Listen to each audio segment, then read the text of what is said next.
Hey, Grampia Nation, welcome back. And I love fiercely independent entrepreneurs, and I found one, but I had to go all the way to Skegness, United Kingdom to find him. His name is Michael Elliott.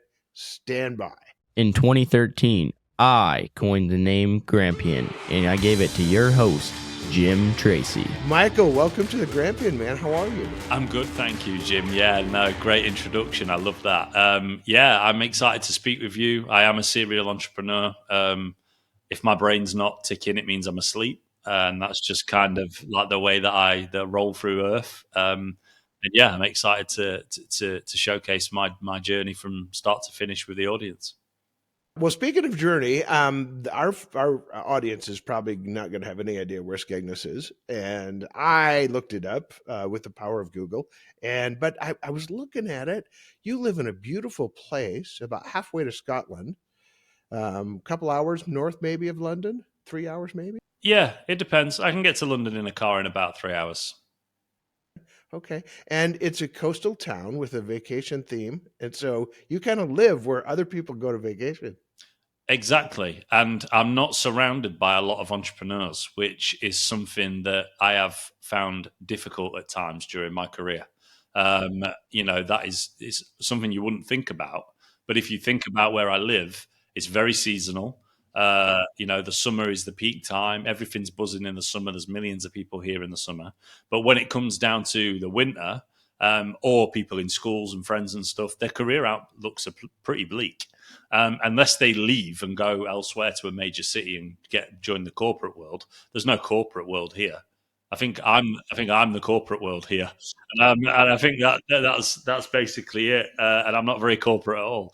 So You are the top 1% freelance marketing gun for hire on Upwork. You're like the top 1% in the world. And add to that, you got a hold of me and you said, I want to be on your podcast. And other people, so I get a lot of people now who come to me and they say, I want to be on your podcast. And usually they're pitching a book or they're wanting to do this or they're wanting to that, but they have no tenacity. yeah. You are one tenacious bugger. Yeah, I am. Yeah, I am. Yeah, it's not. It's not ego or anything like that. It's just genuinely like once I get a bone, I can't stop chewing it. Like, and after obviously meeting you and seeing the podcast and who your listeners were, like I just had to come on. It's one of those. Where does that come from? Is that from your parents or grandparents, or where do you think that comes from? I'll tell you where it comes from. It comes from the pain. Like it comes from early pain in my life, and I'll dive into it really. Actually, if the listeners would be interested. So about when I was very young, I nearly lost my brother, my nephew, and my dad all in the space of 6 months to a heart attack, a motorbike accident, and open heart surgery with my nephew. But that's not the pain. I was too young really at that stage because he's older than me to understand what was going on. The pain came, I had a baby very young. I got my partner pregnant at 17. I was just heading to university at the time. We had a baby at university. Literally, guys, picture this. Like I'm in a student dorm and I have a baby there.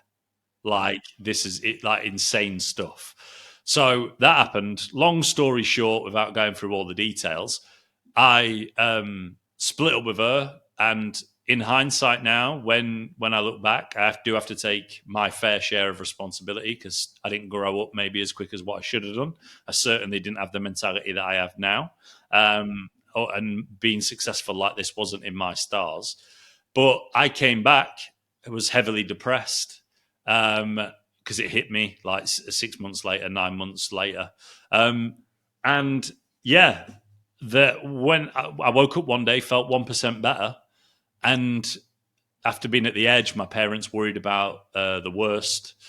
And I woke up 1% better and I grew from there. And then that pain from that exact situation has always been the fuel that fires me. Like it taught me that, and this wasn't from her directly necessarily, but what I'm saying is like, it taught me how you fight adversity and you continue to push forward no matter what. And that is something like that's stuck with me ever since. But it comes from the pain. The tenacity, 100% comes from the pain. I get up every day. I set targets. I do them. Like whatever they are that I have set, I have to hit them. I've got quite a lot of work to do this evening. It's 4:15 in the afternoon where I am. So right now, and I haven't finished a couple of major tasks, so I'll be working for the next 3, 4, 5 hours easily to get these things done. But I will not go to bed until they're done. And the reason is because I don't want anybody to be able to say, if I did fail, that it was because I didn't apply myself. Like that is the worst thing that could happen to me. Really reflected. You kind of started with Upwork, is that accurate? And developed like a lot of people think of it as a side hustle. You developed a business. You're the top 1% of Upwork in the entire world. Yeah, so I'm in the top 1% of Upworkers in the entire world. 500,000 earnings on the platform. Um, that's also branched off into other things that allow me to do. Like I've had people message me randomly, email me saying, "Hey, I've seen, like, cause I run a YouTube channel now, so YouTube's a big thing for me about AI and talking about that." But whether you're right to say I started there is probably not true. This is my story. I when I came out of that depression I just mentioned, I saw I was applying for jobs and I saw two, and I applied for both of them. One of them was a PPC executive role, which is exactly what, yeah, pay per click. So Google Ads, Microsoft Ads, etc. And the other one was like something completely random. It was like a carpet fit in place or a curtain and blind. I don't even remember, but it was something like not completely opposite to what I did, what I studied. It was completely opposite. But I'd come out of that state of staying in the house I didn't leave the house for 6 months. So I was in a position where I finally felt like I needed a career. Well, going back to beautiful Skegness and the fact that I'm on the coast, it means that because of all the salt in the air, and someone out there is going to tell me from a science perspective I'm completely wrong, but for some reason it doesn't snow here at all. Like it is very, very rare you see snow, especially settling. Sometimes you'll have a very light shower of snow when it's snowing heavy everywhere else, but it never settles. Like it's very, very rare. I woke up for the job interview for the other job, which was not related at all, and there was like 2.5 feet of snow, and I couldn't get my car out of the drive. So I didn't make it to the job interview, or I was very late, should I say? And yeah, it was basically like game over. But then I went and took the PPC executive job, and when I took that PPC executive job, I was thrown in at the deep end, and it was just by complete chance and fate that was the role that I'd found. So much so down to the fact that they'd been promoting the job for so long, and there was actually an issue with their job getting exposure on Indeed and stuff like that. Like, so they'd been waiting for a member of staff for like 7 months or something to come through the door, but the pay was minimum wage, so they would have been able to hire anybody.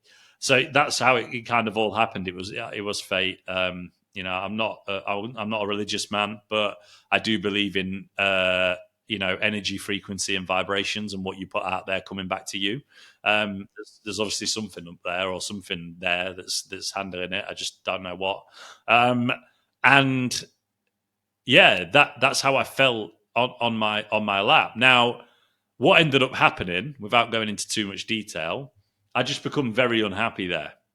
Like treatment, like now on the other side of it and growing up and understanding a lot of things that happened there weren't necessarily right from a perspective of service, but not just that, like from the way that they treated people. It was difficult, but I did learn a lot there, I have to say. But like when it comes down to that, it was more self-taught than anything else. Like what you would do, I actually started in Facebook groups and Reddit communities and anywhere where anybody was discussing PPC. I would have gone and walked the dog with a man if he wanted to talk about PPC. Like, and The best lessons, though, that's the greatest way of learning is we call it sometimes training by trauma, yeah, and you just dive in and man, go for it. yeah, and it's what I've done ever since, and it's why I'm like risk averseness to me is like not a thing. Like I'm all in, or like it's all on black, and that's it. Like It's just the way that I am. Like, I'm smart. Don't get me wrong. I'm not a fool with my money or anything. I invest everything that I get. But what I'm telling you is just like, I can't be half into something. I'm either all the way in or I'm not doing it, and that's the it's just me. So, and that's what I got trained to. So it started off in communities, and I was just hustling, and then I made 100 grand in 4 months doing that, just that alone. And then I looked up from my keyboard, and I was like, I'm not going to swear. I'm not going to say any French words, but I looked up from my keyboard, and I was like, Grampian. yeah, like what's happened here? I was on 30 grand a year, 35 grand a year 4 months ago. I've disappeared for 4 months, just had my head in a laptop, and I've come out with six figures. What's gone on? So the thing is it's the famous saying, isn't it? If you do something and you make £1,000, it means you can make 1 million. It's like it's about how fast, how quick, how scalable you can make these things, and that was it. And then from there, Simply pay per click. You started on your own and said, "Hey, I'm going to make sure that somebody clicks on your website, your product, your whatever you desire. I'm going to make them click on it. You're going to pay me, a couple of pence for whatever for it, right?"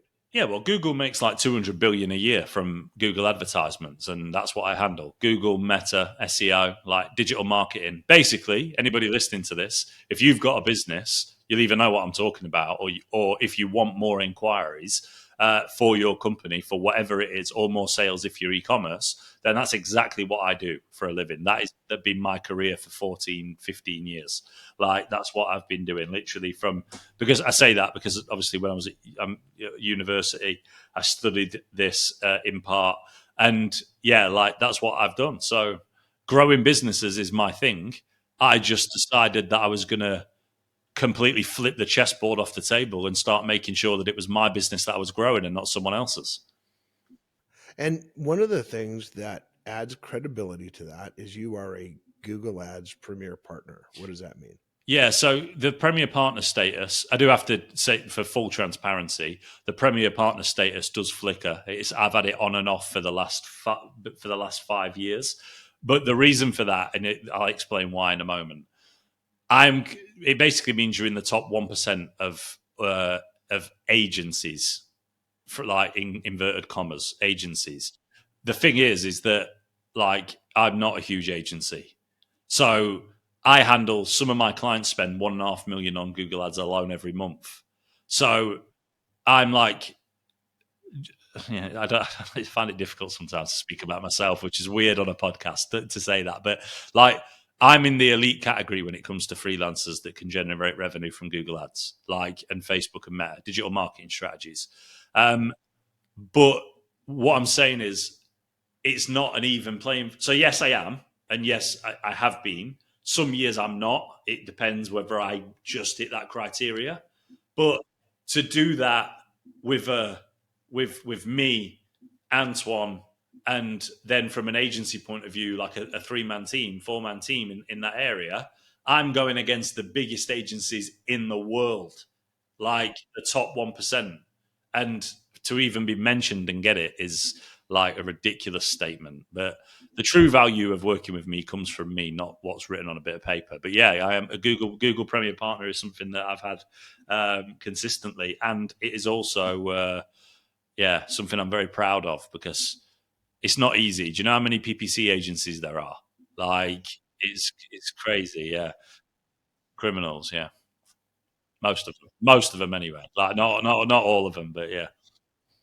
So, what generation would you say you fall into? Are you millennial? Are you Gen Y? Are you Gen Z? I don't know. If ADHD was a generation, I think that's where I would fall into. I don't I don't particularly know where I would fall into. In the middle, I think. Like, I think I'm definitely not a millennial because I speak to millennials and I'm like, we're on different wavelengths. But I don't know what I would technically be classed as.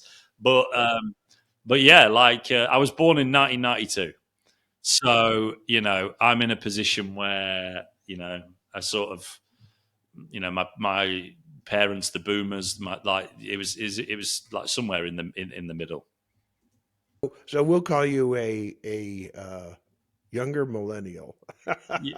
Yeah, I think Millennial, younger millennial, something like that. Okay, so the reason I bring that up is that you are part of the first generation that works remotely. You are part of the first generation that has staff that you really don't see very often, other than maybe on a camera.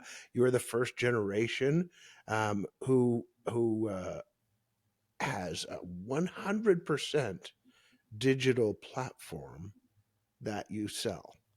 And as I look at that, our the people who watch this podcast are going like, how does that happen? The old, especially the old folks, are going, how does that happen? And the younger folks are going, well, just hold my beer, watch. yeah, yeah. Yeah. I How do? definitely fall in the middle. Okay. And like Okay. I love that. I'm actually blessed. So because I think technically I am a millennial, and like, but if you look at like this now, yeah, I've made millions from this. Like this has made me millions, and what I mean by that is I didn't have a phone when I first went to school. And then when they came out, it was the old Nokia like 3310s initially. Like the internet was a thing, but it wasn't a thing. It was like, do you know what I mean? It was like I remember playing when I was younger, playing the Sega Mega Drive. Like if you had somebody now playing the Sega Mega Drive, they'd be like, "What is this?" But I went through that whole era, so I actually feel like I'm quite blessed because I actually grew with the technology at the same time. So I was exposed enough to it to capitalize on it now, as I am. But I also remember what it was like when you used to have to go out and play in the mud and ride your bike and do all of those things, like instead of playing Call of Duty. So those are things that really matter to me. Like I had a really good upbringing because I was right in the middle, like, and that's where I think the benefit comes from. Like yeah, exactly, it's exactly how I feel about it. The sweet spot. So, and one of the reasons I ask that is that there is a very uh, specific transition that we're making, not just in the States, not just in the UK, but in the world. And you are right at the heart of that because you are marrying um, PPC, Google Ads, whatever, to an integrated AI. And most of us, especially us boomers, we can't even spell AI. I'm sure you can, Jim, if you try hard enough. But yeah, I'm sure you can if you give it your best. But no, yeah, the transition that's taking place now, being mad at AI is like being mad at the internet. Like that's the way that everyone should see it. And I understand that the older demographic, it's like is that you've gone through two evolutions. You've gone through lots of evolutions, depending on how old you are. I'm not trying to say you're that old, Jim, but I'm just saying like that. You know, some people have gone through multiple evolutions and seen this. You know, but what I'm saying to you and the audience is this: like, I don't care if you are the biggest business in your industry right now, right? Literally the world's biggest. None of them would be daft enough not to. But if you did not implement AI into your business, you'll be dead in 3 years. Because I can now launch a business within, I've done it.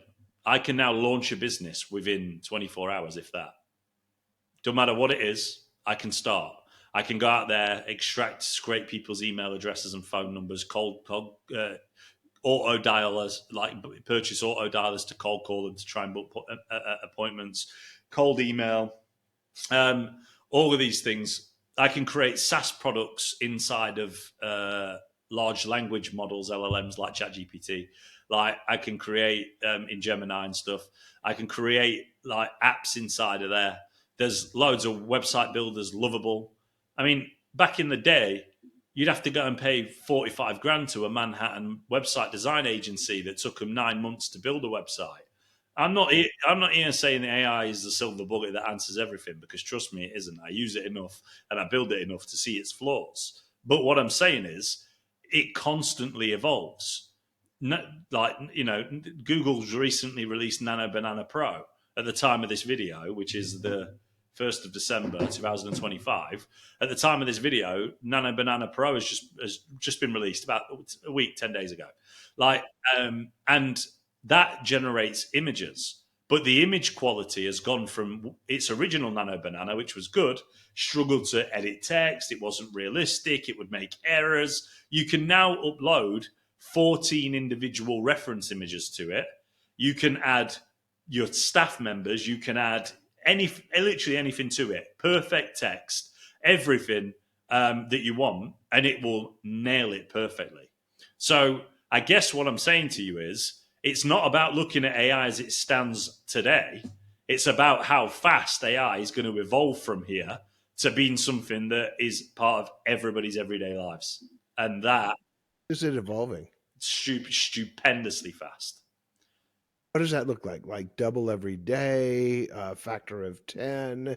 I mean, if you look at the last 6 months, what significant changes have developed in AI that would change a business? I mean, when it comes down to AI over the course of the last 6 months of what's changed and what could actually cause a business to expand, I think just about every large language model has released at least one new model during that time, if not more. So what they're doing is they're just consistently improving on what they had before. Like, there might be a new one that is for vibe coding, which is the new thing. I don't know if everyone's aware of that, but the new, like, basically coding for you. You don't need a web developer anymore. Like, they're going extinct. Like, you just need to type something in, tell it what you want it to do. It will code for you. Like, there's specific platforms that actually specialize in specific things, but there is a new AI tool released every single day. The important thing for the audience is to focus on the 10% that actually matter. That's the key, because the whole space is filled with absolute nonsense. And just to put this into context for you about the questions about the what you'd said about how much they actually spend, the specific like computing costs breakdown for this isn't just from like the thin air. This is true, right? In 2024. Right? When it comes down to OpenAI spent 5.6 billion on their on ChatG on their LLM ChatGPT, and 3 billion of that was spent on training new models. So you take out their 700 million a year annually salary, you add that to it, the other 2 billion. It was spent on running models. They spent an extra 50% more on developing new models than they did actually running the models that already exist. So you can imagine how fast and quickly that is scaling. In 2025, it's predicted to be 9.5 million, potentially touching 9.5 billion, potentially touching 10 billion. But what the percentages are, I don't know. But this rolls me into the next step about why it's going to change. All of it's investor backed, right? Those investors want a return on their investment. How are they going to do that? How are they going to do that as an LLM? Well, I can tell you exactly how they're going to do that. The LLMs, ChatGPT recently just launched a research model for shopping. If you're trying to buy something online, you can select the research shopping. You can say, hey, I want a new pair of nice, comfy running shoes for running. It will go out there, it will find based off of reviews, information, the way that you have searched, which is the key thing. It takes your interpretation. I want them to be comfy. I have wide feet, all of these things, and it will find you the best products. Well, who's monopolized the market over the last, God knows how many years, 25 years? Google have monopolized the market of search engine marketing, right? Back in what year was it? Back in like 1990 something, I wish I had the stat in front of me, like 1990 something, Internet Explorer had like 89% of the search volume. Right. I mean, does anyone know Internet Explorer now? Like, does someone give them a call and see how they're doing? Like, their market, and so the reason I mention this is Bing or something, right? And nobody knows it anyway. Yeah, so this is the thing. Like, they had market share, like exactly like Google has market share now. And the future of AI and the way that we search is going to be that it's impossible. Google makes 200 billion a year, right, from PPC in that region, 170, 180 billion a year from paid advertisers. Do you think that all of these LLMs that everyone is now running to use for question and information do not see what they see there? Of course they do, right? They know what the market could be. Now, what's going to happen is they're good. In my belief, this is an opinion, not a fact. All the other stuff I've just said is facts, like factual opinion. Go and look it up. But this next step is my opinion, based off of a very strong, educated guess of being in the field for 14 years and actually looking at the fact that AI is going to change the world. When you look at the way that we search online, it used to be if I needed a new pair of running shoes, I'd go to Google, I'd search for running shoes, I'd look through the individual shopping ads and listings, and then I would go and I would purchase them. Well, my personal belief is that all of the LLMs are going to start to run their own PPC models and allow people to be able to pay for premium listings. It'll just be like premium sponsored partners down the side or whatever, and that's how they will get this money back. And other ways, of course, like it's a completely different kettle of fish to normal search. But when I'm buying something now, I use an LLM. And I own a PPC agency. Imagine how I feel, Jim. Like I'm calling up Google trying to donate some money or something and keep them in the game because their 98% market share is not going to be 98% market share 3 years from now, in my opinion. Like that's what That takes us to a new topic, and you have crafted, I'm going to say, a mantra where you work at the fusion of AI and business motivation. Tell us about that. So, I'd have to be blind not to see that AI was coming. Like, it would have to be, I would have to be, really, really obnoxious and Google heavy for me to not see that AI was coming 4 years ago, 5 years ago, when all of the Chat GPT stuff started rolling out. The first, Chat GPT 3.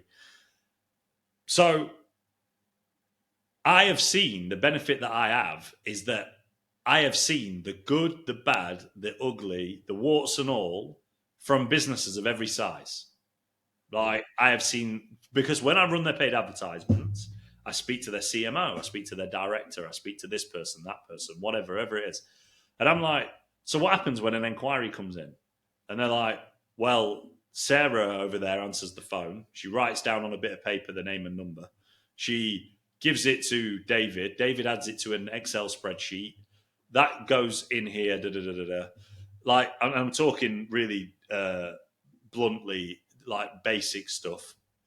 People will not believe it, but I literally speak to people that still do this sort of crazy basic output. And I was like, do you know what? AI is here. AI can turn businesses that weren't scalable at all due to manual data entry, due to sales team handling the callback of inquiries, the missed opportunities, lack of reactivation of databases of leads, the lack of churn risk detection inside of businesses. All of those things were missing. Well, AI grants you the permission to be able to master all of those things automatically. So implement it into your company, which is exactly what I do now because I don't want to be left behind. And I'm in a position where I saw the opportunity to fuse the two, and I did it. And that's basically why. Now, the motivation arm comes from because I don't know who's listening to this.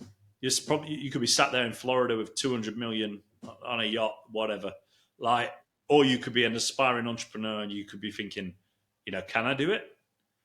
The answer to that, can I do it, is yes, you can. And it's never been easier than what it is right now. Seriously, quit your job. You can make what you make from your job using AI if you have to have the drive, the passion, and frankly, the balls. Like you have to have all of those things. It's not for everybody. It's lonely, it's cold, Like, it gets difficult. It's not, I'm not trying to paint the sunshine and rainbows for people here, but what I'm trying to do, Journey, man. That's the yeah, entrepreneurial journey, man. yeah. It's not easy. It's not, but it's worth it. Everybody sees what you get at the end. Everybody sees you at the end. What they don't see was you sat there at 2 a.m. or me, like I did, setting 2 alarms every night to message people back in America. They didn't see that.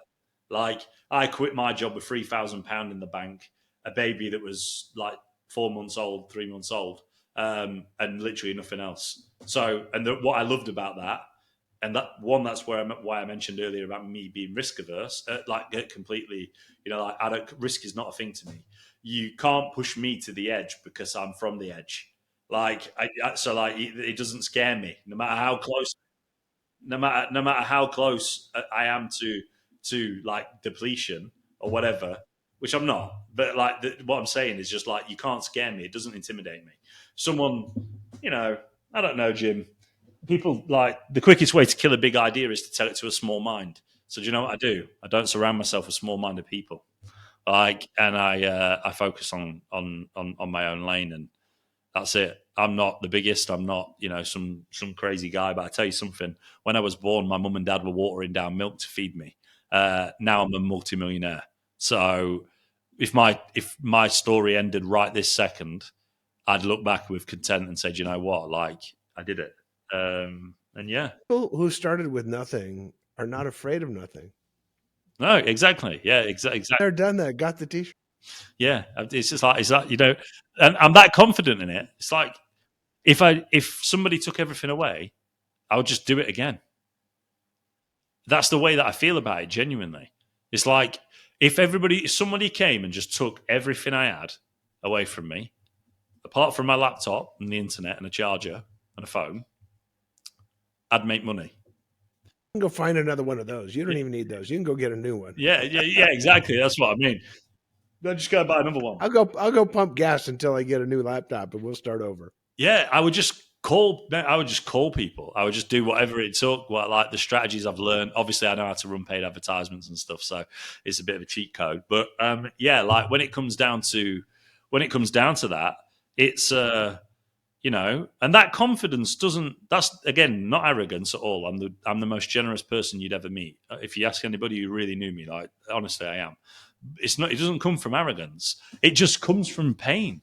Like, I have smiled at pain so many times and just laughed that it's incredible. Do you know how many people like that, like, I lost along the way? Do you know how many people were in a position where, like, they were basically laughing at me or thinking that, like, this ain't going to work? Like, this is even people close to me who I knew, like, this ain't going to work. You shouldn't do this. I had family members, like, who I called for business advice, who own businesses, tell me not to start businesses because of COVID. Like, not to start a business because of COVID. Like, everybody told me no. And I just said, you know what? I don't really care. Like, I'm going for it. And that was it. And I want to the reason I say this so passionately has nothing to do with me. I want it to feel it through the microphone from someone who's done it and it's worked. That's why I do these podcasts, because I wish I had somebody like me at the time when I did it to tell me that, like, to say to me, do you know what? The worst position you can be in is that you're looking for a job again. So go for it. Like, and nobody does. Everybody's scared. Everybody's worried about it. I've got a grandson who's just started a business, Yeah. and I would like you to tell him how to harness the power of AI with his new product. Yeah. Yeah. Is this theoretical or is this real? Yeah, it's real. I'll do that. Yeah. Well, I'll speak to him. I'll help him. There's no. No, I mean, you tell him right now. Tell the audience, like, what would you do if you were him? What product is it? It's a dog treat. It's an all natural, single ingredient dog treat that's freeze dried and put into retail. So the first thing that I would do for something like that is, because this is a big thing, the first thing I would do with something like that is I would produce mass scale content using AI. So I would use somebody like myself, or if he has time to do it himself, let's talk from a business point of view and angle as well. Like, let's say you have the capacity to go and hire somebody to build these flows. I would have my content socials flooded with AI generated content. You can use tools like Arcads to create user generated content of people reviewing the product, holding it literally like it's realistic. And I would flood every single channel like with organic based content, because the brand is going to be the biggest thing, and it's the cheapest way to do it because it costs next to nothing. I would have all of his order processing, all of his anything data entry, all automated. When an order comes in, he shouldn't have to do anything to get it shipped. It should literally just be check stock in product, moves to here through this process of whatever he's got internally of how he does it. Update this, pull their address or whatever from Shopify, send that over to this place, have somebody collect the product and send it off, or put it in a box and send it if he's still at that small space. AI should power all of his inquiry handling, live chat on his website, any form submissions that are received, two-way SMS strategies, two-way email strategies. I mean, if he hasn't got a website already, he needs to build one. He could build a basic one using AI that fully integrates with Stripe and checks out. Like literally everything that you want could be done. But if it's specifically for your grandson, the angle that I would go down, which would be the cheapest to get a small business off the ground, would definitely be content, because content is it's not free, but it's effectively free for the price. It used to cost you $3,000 for something you can now get for probably like $15. And, there's no limit to the amount of content that you can post, the stories that you can put on there. And guess what? It doesn't even have to be real. It's all fake. Well, you said organic and AI in the same sentence. I'm like, how do you get organic content from AI? So, you do. Tell it to produce organic, right? No, you just say hyper realistic. Like there's something called system prompting, which you have to be good at to master AI. If you without that, it's just another shiny tool. But what I'm saying to people is like, whether it be that, like I did a video recently on Google Notebook LM, and I created a completely false business. I uploaded 2 years worth of accounts. I uploaded onboarding strategies. I onboarded full sales teams, salaries, their ROI per individual person. It was called Peroni PPC. If anybody's ever had a pint of Peroni, they'll know that it's lovely. But Peroni PPC, it was called. This is on my YouTube channel, Michael Elliott AI. And I went through this. And what Google Notebook LM is that if you use ChatGPT right now, if you use ChatGPT, you go and ask it a question, it goes out there into the universe and it pulls information from everywhere. Reddit, all these places. Like, you can give it system instructions about who it is, but you can't determine where those citations come from. It could literally be someone's Reddit post, which is worth nothing. It's not a fact. It's somebody's opinion, right? So that's the danger. Well, Notebook LM removes all of that because it only uses the information you provide it. And then it gives you a system instruction, which they added about a month ago, so your nephew should definitely do this, by the way. Grandson should definitely do this, by the way. He should upload all of his documentation files, color palettes, everything. I think you can upload 50 documents, I think is the maximum. I'm not sure, don't hold me to that. But I think 50 is the maximum that you can upload. Obviously, you just upload bigger documents or whatever, but like you do that. But you then ask questions and it cites your own business data. When I say I had full accounts, I mean I had full fake company accounts. They were generated by AI, but they were based off of my own real accounts, not the numbers, what I'd done. I would obviously not share that, but like what they had. And the point I'm saying is that AI can do this, but guess what? Not only that, you're in a position where in the system prompt section, you can change it to be a veteran CFO, a veteran CMO, a veteran administrator. Like if your business was in trouble, and you can then ask it questions about the data that you have. And for example, in that video, the CFO showed me that I was in danger because like 40% of my revenue came from 5 of my biggest clients. So I was at risk of severe Customer revenue loss. concentration. Yeah, the concentration. I forgot the word for it, so thank you, Jim. But yeah, the concentration of that was a big issue that the business faced. Obviously, it was all AI, so I didn't know that previously. I hadn't gone through the data. And yeah, I'm on a bit of a tangent, but the point I'm making is like there's these tools out here that they're kicking Rampant. yeah, like they really are, and they're making businesses. It's not the new shiny tools that are just like, oh, Rampant. look what I can do. This is amazing. All of that is just nonsense. That's people just creating AI wrappers and stuff like that. You don't even need to know what they are. Forget about those. The businesses that make money right now, probably the best thing you could start is a micro SaaS. Something that is a software as a service. You sell it for $6 a month. Everybody's, I don't know how many £6 or $6 subscriptions I've got that I don't even know what they are. That just come out every month that are there.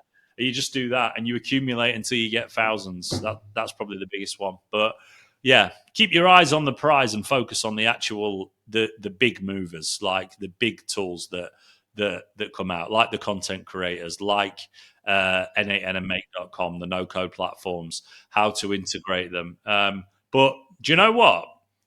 The same things you're doing with AI now are the same things that like my granddad did, like direct, response marketing. Back in the day, what did they used to do? They used to do leaflets. They used to knock on doors. They used to have walk-ins. Yeah, postcards. They used to have people Marketing. walk into the office. Well, guess what? The only difference is now all of your inquiries come online. It's how fast you can respond to that inquiry that's going to separate you from the pack.